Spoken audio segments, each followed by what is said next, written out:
മിഴിയും മൊഴിയും ഇന്ന് ഇത്ര ത്രില്ല് എന്താണെന്നറിയോ?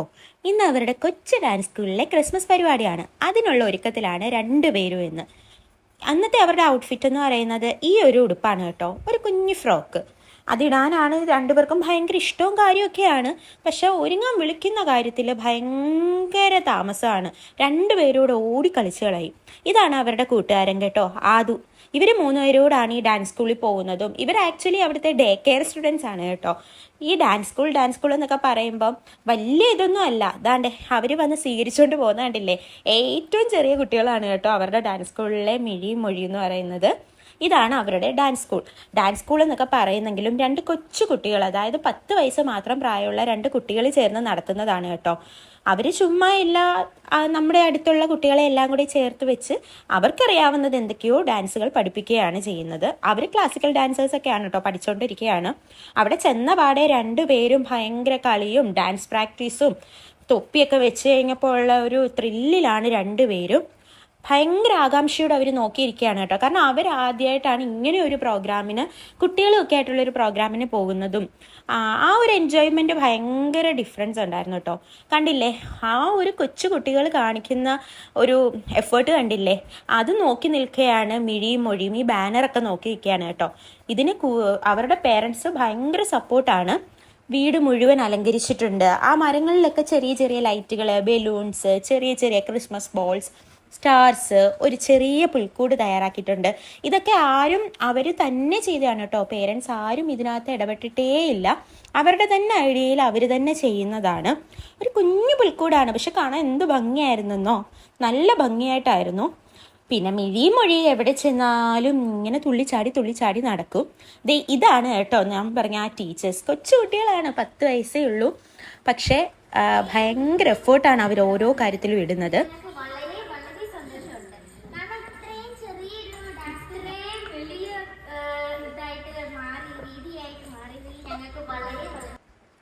ഈ കുട്ടികളെ എല്ലാവരെയും ചേർത്ത് നിർത്തി അവരാ കാണിക്കുന്ന ഒരു കെയർ കാര്യങ്ങളൊക്കെ കാണുമ്പോൾ തന്നെ നമുക്ക് എന്തോ ഒരു പ്രത്യേക സന്തോഷം തോന്നും.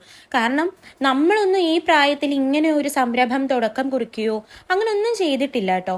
ഇതാണ് അവരുടെ ചീഫ് ഗസ്റ്റ്, ഞങ്ങളുടെ സ്വന്തം രാജിയമ്മ. അവർ ഒന്നുമില്ല, ജസ്റ്റ് രാജിയമ്മയോട് ഇങ്ങനെ പറഞ്ഞു ഞങ്ങളുടെ ചീഫ് ഗസ്റ്റായിട്ട് വരണേന്ന്. രാജിയമ്മ അത് സന്തോഷത്തോടെ ഏറ്റുവാങ്ങി. എല്ലാ രീതിയിലും ഒരു പരിപാടി തുടങ്ങുന്നതിൻ്റെതായ ചടങ്ങുകളെല്ലാം അവർ പ്ലാൻ ചെയ്തിട്ടുണ്ടായിരുന്നു കേട്ടോ. ചീഫ് ഗസ്റ്റിനെ കൊണ്ട് വിളക്ക് കത്തിച്ച് എല്ലാ കുട്ടികളെയും ചേർത്ത് നിർത്തി അതൊരു ആഘോഷപരമായി ഒരു പ്രാർത്ഥനയോട് തന്നെയാണ് കേട്ടോ അവർ തുടങ്ങിയിരുന്നത്. അതൊക്കെ കാണുമ്പോൾ നമുക്കൊരു സന്തോഷമാണ്. കാരണം കുട്ടികളിൽ ഉണ്ടാകുന്ന ഒരു പരിപാടി നടത്തുന്നതിൻ്റെതായ സ്റ്റാർട്ടിങ് മുതൽ എൻഡിങ് വരെയുള്ള കാര്യങ്ങൾ അവർ പ്ലാൻ ചെയ്യാന്ന് പറയുമ്പം അതൊരു വലിയ കാര്യമാണ്. ഇതൊക്കെ കണ്ടുകൊണ്ട് മൊഴി ഭയങ്കര ആകാംക്ഷയോടെ നിൽക്കുകയാണ് കേട്ടോ.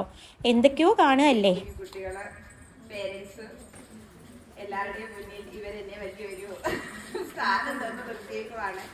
അതിലേക്ക് ഒരുപാട് സന്തോഷമുണ്ട്. പിന്നെ അവർ ഭയങ്കര പ്ലാൻഡ് ആയിരുന്നു കേട്ടോ. ഇപ്പം തന്നെ ചീഫ് ഗസ്റ്റ് ആയിട്ടുള്ള രാജ്യമ്മയെ കൊണ്ട് ഒരു ചെറിയ പ്രസംഗം അതൊക്കെ നടത്തുക എന്നൊക്കെ പറയുന്നത് നമ്മളൊന്നും ഈ ഒരു പ്രായത്തിൽ ചിന്തിക്കാത്ത പല കാര്യങ്ങളും ഇന്നത്തെ കുട്ടികൾ ചിന്തിക്കുന്നുണ്ട് കേട്ടോ. ഇതൊക്കെ കാണുമ്പോൾ തന്നെ നമ്മളുടെ കുട്ടികൾ വളർന്നു വരുന്ന ഒരു നല്ലൊരു ലോകത്തിലേക്കാണല്ലോ എന്നൊരു സന്തോഷമാണ് നമുക്ക് തോന്നുന്നത്. മിഴിയും മൊഴി ഇതെല്ലാം കണ്ട് ആസ്വദിച്ചിരിക്കുകയായിരുന്നു കേട്ടോ. തുടക്കം തന്നെ ഒരു മാർഗംകളിയിലായിരുന്നു സ്റ്റാർട്ട് ചെയ്തത്. കുട്ടികൾ എല്ലാവരോടും ചേർന്ന് ഒരു മാർഗംകളി നടത്തി. വളരെ ചെറിയ സമയപരിധി മാത്രമേ അവർക്കുള്ളായിരുന്നു കേട്ടോ. കാരണം ഞായറാഴ്ചകളിൽ മാത്രം നടക്കുന്ന ഒരു 2 മണിക്കൂർ ക്ലാസ്സാണിത്. അതിനിടയ്ക്ക് എപ്പോൾ ഇവരിതെല്ലാം പ്രാക്ടീസ് ചെയ്തു എന്നൊന്നും നമുക്കറിയില്ല. പക്ഷെ നമുക്ക് കിട്ടിയ ഒരു ഔട്ട്പുട്ട് എന്ന് പറയുന്നത് വെൽ പ്രാക്ടീസ്ഡ് ആയിട്ടുള്ളൊരു പ്രോഗ്രാം നടന്നതുപോലായിരുന്നു. പിന്നെ കുട്ടികളുടേതായ ചെറിയ ചെറിയ കലാപരിപാടികൾ ഉണ്ടായിരുന്നു, പാട്ടും ഡാൻസും. പിന്നെ അവർ പ്രത്യേകിച്ച് ക്രിസ്മസിനെ ബേസ് ചെയ്തുള്ള ഒരു സ്കിറ്റ് തയ്യാറാക്കിയിട്ടുണ്ടായിരുന്നു. മറിയയും ജോസഫും നമ്മുടെ യേശു പിറന്നതും ഇതെല്ലാം അവർ ആ ഒരു സ്കിറ്റ് പ്രിപ്പയർ ചെയ്തിട്ടുണ്ടായിരുന്നു കേട്ടോ. കൊച്ചുകുട്ടികളെ കൊണ്ട് അതൊക്കെ ചെയ്യിക്കാൻ പെടുന്നത് തന്നെ ഭയങ്കര പാടാണ്. നമ്മളൊക്കെ സീനിയർ ക്ലാസ്സിലൊക്കെ പഠിക്കുമ്പോൾ നമ്മൾ താഴെ ക്ലാസ്സിലുള്ള കുട്ടികളെ കൊണ്ട് ചെയ്യിക്കുമ്പോൾ ഉള്ള ബുദ്ധിമുട്ട് അറിയാം. അപ്പോൾ ഈ ചെറിയ കുട്ടികൾ, അവരിലും ചെറിയ കുട്ടികളെ കൊണ്ട് ഇതൊക്കെ ചെയ്യിക്കുന്നത് കാണുമ്പം അവരെടുക്കുന്ന ആ ഒരു എഫേർട്ടിന് നമ്മൾ എത്ര പ്രശംസിച്ചാലും മതിയാവില്ല. മൊഴി ഇതൊക്കെ നോക്കിക്കണ്ടുകൊണ്ടിരിക്കുകയാണ് കേട്ടോ. മൊഴി ആക്ച്വലി ഡാൻസ് സ്കൂളിലുണ്ട്, പക്ഷെ ഇതിനകത്തൊന്നും കയറ്റാൻ പറ്റില്ലല്ലോ. അത് ചെയ്യാൻ പറഞ്ഞാൽ ഇത് ചെയ്യും, ഇത് ചെയ്യാൻ പറഞ്ഞാൽ അത് ചെയ്യും. അവർക്ക് അത്രയും പ്രായമായിട്ടില്ലല്ലോ. പക്ഷെ അവരുടെ പ്രോഗ്രാം അടിപൊളിയായിരുന്നു കേട്ടോ. കുഞ്ഞു കുഞ്ഞു കുഞ്ഞു പ്രോഗ്രാംസ് ആയിരുന്നെങ്കിലും ഭയങ്കര ഭംഗിയായിരുന്നു. ജിംഗിൾ ബെൽസ് പാട്ടും ഡാൻസും അതൊക്കെ അവർ എപ്പോൾ പ്രാക്ടീസ് ചെയ്തെന്നൊന്നും നമുക്കറിയത്തില്ല. പക്ഷെ ഭയങ്കര ഭംഗിയായിട്ടാണ് അവർ ചെയ്തിരിക്കുന്നത്. നമുക്കത് കാണുമ്പോൾ നമുക്ക് എന്തോ നമ്മളുടെ കുട്ടികൾ ഇതൊക്കെ കാണിക്കുമ്പം നമ്മുടെ കുട്ടികളായതുകൊണ്ടല്ല പറയുന്നത്, പക്ഷേ ഇതൊക്കെ ഒരു സ്റ്റാർട്ടപ്പായിട്ട് അവർ ആ ഒരു സംരംഭം തുടങ്ങുകയും അതിൻ്റെ ബേസ് ചെയ്തുള്ള അതിൻ്റെ കുറേ കാര്യങ്ങളൊക്കെ പ്ലാൻ ചെയ്യുകയും ചെയ്യുമ്പോൾ നമുക്കൊരു സന്തോഷമാണ്. കണ്ടില്ലേ, ഫ്രഞ്ച് ഡാൻസ് ഒക്കെയാണ് കളിക്കുന്നത്. ഈ കുട്ടികളൊക്കെ ഇതൊക്കെ ഭയങ്കരമായിട്ട് ഇപ്പോൾ യൂട്യൂബ് വഴിയിട്ടായാലും വീഡിയോസ് എടുത്ത് അത് പഠിച്ച് അത് പ്രാക്ടീസ് ചെയ്ത് അതിൻ്റെ പാട്ട് അവർ തന്നെയാണ് എല്ലാം വെക്കുന്നത് കേട്ടോ. പാട്ടൊക്കെ വെച്ച് അത് കളിക്കുന്നു. ആ ഒരു സ്റ്റെപ്സ് നമ്മൾ ഈ ഫ്രഞ്ച് ഡാൻസ് ഒന്നും നമ്മളങ്ങനെ വലുതായിട്ട് കാണാറില്ലാത്തൊരു കലാരൂപമാണ്. പക്ഷെ അതൊക്കെ കളിച്ച് അവരതൊക്കെ ഇപ്പോഴേ ഓരോ വെറൈറ്റി ആയിട്ടുള്ള സാധനങ്ങളൊക്കെ കണ്ടുപിടിച്ചാണ് ഓരോ പ്രോഗ്രാംസിൽ അവതരിപ്പിക്കുന്നത്. ഭയങ്കര പുതുമയുള്ള ഒരു പ്രോഗ്രാമായിട്ടാണ് നമുക്ക് തോന്നിയത്. കൊച്ചുകുട്ടികളാണെന്ന് തോന്നാത്ത വിധം ഭയങ്കരമായിട്ട് അത് ഓരോ പ്രോഗ്രാം കഴിഞ്ഞാൽ ഏത് പ്രോഗ്രാം വേണം, അത് കഴിഞ്ഞ് ഏത് വേണം, അത് കഴിഞ്ഞ് എപ്പോഴാവണം, ആരായിരിക്കണം, ഇതെല്ലാം അവർക്ക് കൃത്യമായ പ്ലാനിങ് ഉണ്ടായിരുന്നു കേട്ടോ. നല്ല ഭംഗിയായിട്ട് തന്നെയാണ് അവർ അവതരിപ്പിച്ചത്. പിന്നെ ഇത് ഞങ്ങൾ പ്രത്യേകം പറഞ്ഞ് ചെയ്യിപ്പിച്ച ഒരു ഡാൻസ് പെർഫോമൻസ് ആണ്. കാരണം ഇതാണ് നമ്മുടെ ടീച്ചേഴ്സ്. ഈ ടീച്ചേഴ്സിൻ്റെ ഡാൻസ് പെർഫോമൻസ് കാണാൻ നമ്മൾ പണ്ട് തൊട്ടേ ആഗ്രഹിച്ചിരിക്കുക. ഇവർ തമ്മിലൊരു മത്സരമൊക്കെ നടത്തണമെന്നൊക്കെ ആയിരുന്നു ഞങ്ങൾക്ക്. പക്ഷേ അവർ ഒരുമിച്ച് നിന്ന് ഒരു ഡാൻസ് പ്രാക്ടീസ് ചെയ്ത് അത് കളിക്കുന്നത് കണ്ടപ്പോഴും നമുക്കൊരു സന്തോഷം. നമ്മുടെ കുട്ടികൾ ഇവരുടെ കയ്യിലാണല്ലോ എന്ന് വെച്ചാൽ ഒരു ഞായറാഴ്ച ഒരു എല്ലാ കുട്ടികളും കൂടി ചേർന്ന് അവരുടെ ഒരു സന്തോഷം അതിന് വേണ്ടിയിട്ട് തുറന്നു കൊടുത്തിരിക്കുകയാണ് മഹേഷ് മാമനും ജി ചേച്ചി അവരുടെ വീട് കേട്ടോ. പിന്നാണ് നമ്മുടെ ഡേ കെയർ സ്റ്റുഡൻസ് ഇറങ്ങുന്നത്, അതായത് മിഴിയും മൊഴിയും ആദൂട്ടനും ഇറങ്ങുന്നത്.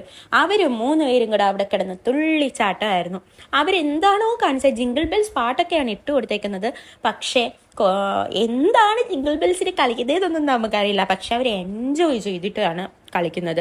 ഭയങ്കരമായിട്ട് എൻജോയ് ചെയ്യുന്നുണ്ടായിരുന്നു. ഒരു റെസ്റ്റില്ല, ഒരു ക്ഷീണമില്ല, ഒന്നുമില്ല. എല്ലാം എൻജോയ് ചെയ്യുന്നുണ്ട്, എല്ലാത്തിനും കൂടെ നിൽക്കുന്നുണ്ട്. ഡാൻസ് കളിക്കാൻ കൂടെ, പാട്ട് പാടാൻ കൂടെ, എല്ലാത്തിനും അവർ കൂടെ നിൽക്കുന്നുണ്ട്. അത് അവർക്കൊരു സ്റ്റേജ് ഫിയർ കുറയ്ക്കാനുള്ള ഒരു ഇതായിട്ടാണ് എനിക്ക് തോന്നുന്നത്. ഇതൊരു സർപ്രൈസ് ആയിരുന്നു കേട്ടോ, ഈ സാന്താക്ലോസിൻ്റെ വരവ്.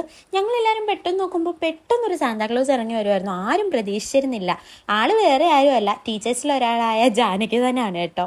പക്ഷെ അവരുടെ ആ ഒരു എൻജോയ്മെൻ്റ് ഉണ്ടല്ലോ, സത്യം പറഞ്ഞാൽ ഒരു കുട്ടികളുടെ ഓരോ തിങ്കിങ്ങിൽ ഇത്രയും കാര്യങ്ങൾ നടത്താൻ പറ്റുമെന്നൊന്നും നമ്മൾ ചിന്തിച്ചിട്ടേ ഇല്ലായിരുന്നു. കുറേ കുട്ടികൾ ചേർന്നൊരു ഡാൻസ് പ്രോഗ്രാം അല്ലെങ്കിൽ കുറച്ച് പാട്ട്, ഇതൊക്കെ പ്രതീക്ഷിച്ചു പോയ ഞങ്ങൾക്ക് തന്നൊരു ഔട്ട്പുട്ട്, ഇവർ ഞങ്ങൾക്ക് തന്നൊരു ഔട്ട്പുട്ട് ഉണ്ടായിരുന്നു. ഒരു കംപ്ലീറ്റ് ഒരു ക്രിസ്മസ് പ്രോഗ്രാം നമ്മൾ കാണുന്നത് പോലെ ആയിരുന്നു കേട്ടോ. അവർ നന്നായിട്ട് എൻജോയ് ചെയ്യുന്നുണ്ടായിരുന്നു. ഞങ്ങളത് കണ്ടിട്ട് നന്നായിട്ട് നമുക്കൊരു സന്തോഷം ഉണ്ടായിരുന്നു. അതുപോലെ തന്നെ ദാണ്ടി തുറക്കുന്ന കണ്ടില്ലേ, ഓരോരുത്തരുടെ പേരെഴുതി ഗിഫ്റ്റുകൾ വരെ അവർ പ്ലാൻ ചെയ്തിട്ടുണ്ടായിരുന്നു. ഫോർ മൊഴി എന്നൊക്കെ പറഞ്ഞിട്ട് മിഴിക്കും മൊഴിക്കും 2 കുഞ്ഞു ക്ലിപ്പുകളാണ് കേട്ടോ കിട്ടിയത്. ക്യൂട്ട് ക്ലിപ്സ് ആയിരുന്നു. മൈക്ക് കിട്ടിയപ്പോഴത്തേക്ക് ഇവിടെ പാട്ട് പാടാൻ തുടങ്ങി കേട്ടോ. ഒന്ന് കേട്ട് നോക്കേ. Eating sugar? Telling lies? Open your mouth. കാതിൽ മേനിയിൽ മിന്നിൽ മൂക്കു തുളച്ചൊരു